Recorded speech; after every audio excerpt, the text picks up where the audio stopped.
तो प्यार से कहिए धन निरंकार जी। संतो दासी आपके चरण में, आपके बीच में कुछ विचार प्रकट करती है। संतो किस तरह से हमें जिंदगी जीना है, और हम घर परिवार में होते हैं तो जो बहू और सास की बातें होती है, सास ने किस तरह से बहू को बेटी मान लिया और बहू किस तरह से सास को माँ मान रही है। कहा गया है कि बहू अगर बेटी बन जाए तो बहू नहीं रहती है, वो बेटी है। अगर सास माँ बन जाए तो सास नहीं रहती है, माँ बनती है। तो हमें इसी प्रकार से एक कहानी दासी आपके बीच में रखती है, जो कि उस कहानी से हमको जीवन में बहुत बड़ी सिखलाई मिलती है। संतो हमें इस कहानी से बहुत सिखलाई मिलेगी, बहुत तरीके से हम अपना जीवन सरल बना सकते हैं। सुनने को मिलता है सास से बहू की नहीं पट रही है और बहू का सास से नहीं पट रहा है। तो संतो एक भगत थी सतगुरु का, और एक माँ और एक बेटा थे, सत्संग करते थे। छोटा बचपन में बेटे का जो पिता थे वो नहीं थे संतो, बेटा बहुत छोटा था और माँ स्नेह प्यार से उसको पालने लगी। सत्संग करके उस बेटे को सिखलाई, अपने तरीके से देने लगी।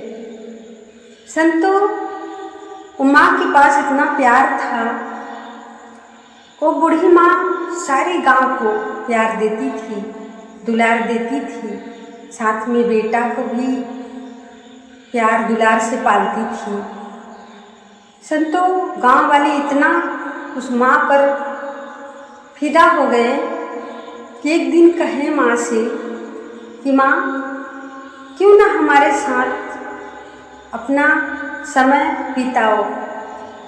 तो माँ बोली कि अभी मेरा बेटा छोटा है, मुझे उसके पालने के लिए काम करना पड़ता है, और वो बड़ा हो जाएंगे, शादी हो जाएगा तो हम इस कर्म से मुक्त हो जाएंगे, फिर हम आपके साथ रहकर प्रभु का भजन करेंगे, भक्ति करेंगे।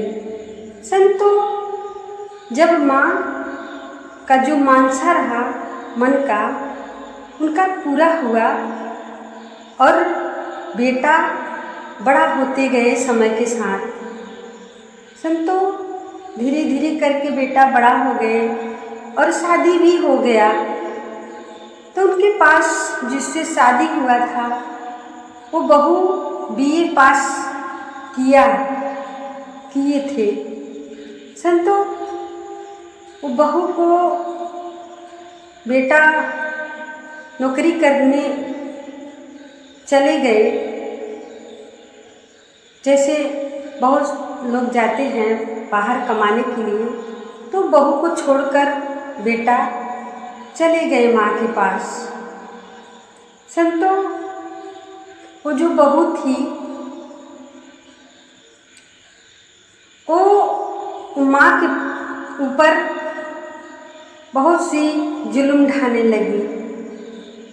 जो घर का चूल्हा चौका अपने करने की जगह माँ से करवाने लगी, कपड़ा धोवाने लगी, रोटी बनवाने के लिए माँ बनाने लगी, चाय बनाने लगी, सब कुछ भोजन तैयार कर संतो वो माँ अपने बहू के पास ले जाकर प्रसाद भी देती थी, खाना देती थी, और समय मिले तो संतो ऐसे बहू का वो माँ सद्गुरु समझकर चरण दबाने लगी। कुछ दिन समय बीतता गया संतो, इसी प्रकार से माँ प्यार लुटाती थी। फिर थोड़ी कुछ कमियां लगी घर में पानी का, तो माँ अपने गांव के पास एक कुआं था, वो पानी भरने के लिए गई।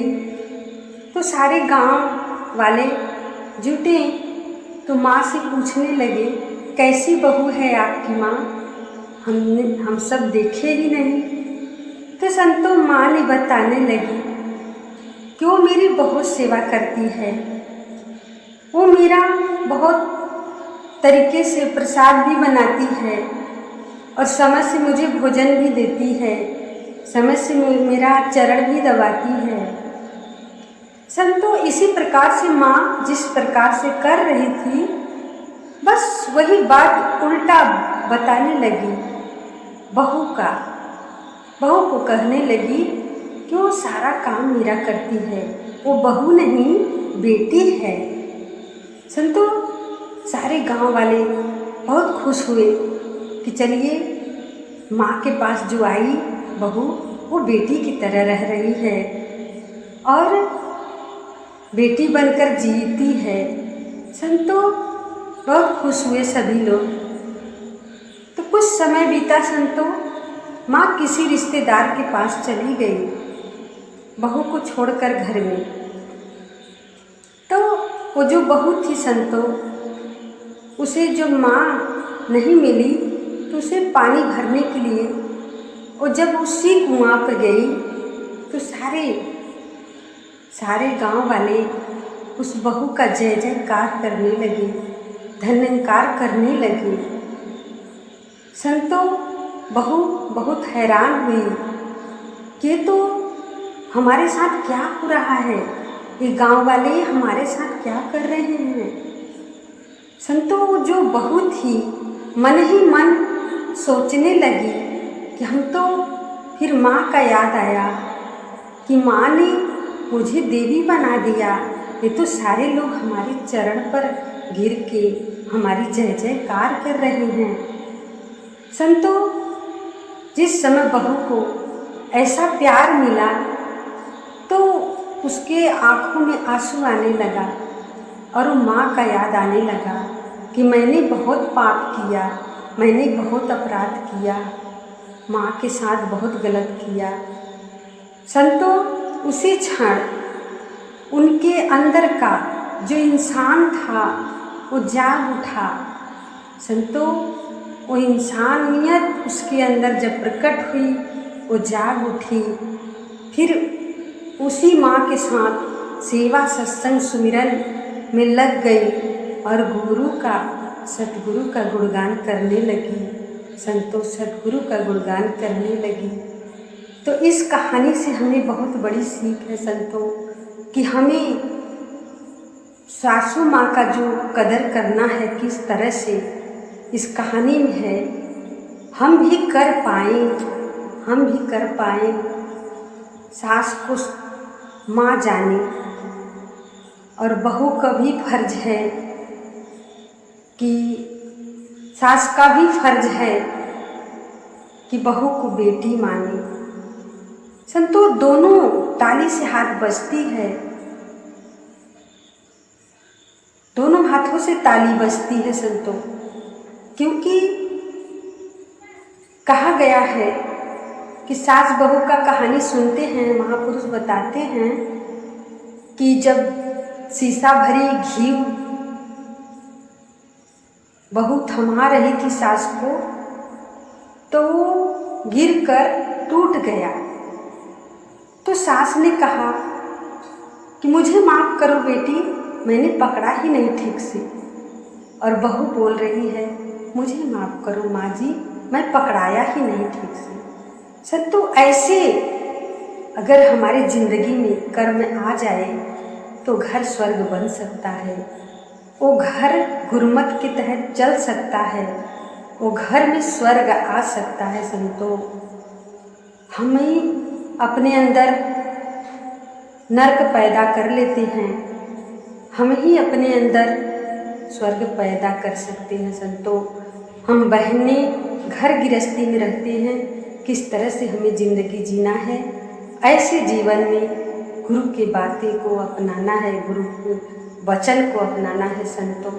सतगुरु माँ का सहारा लेते हुए, सेवा सत्संग सुमिरन करते हुए ऐसे जीवन में जुड़े रहना है और संतों का सत्कार सम्मान करना भी है संतों। प्यार से कहिए धन्य निरंकार जी।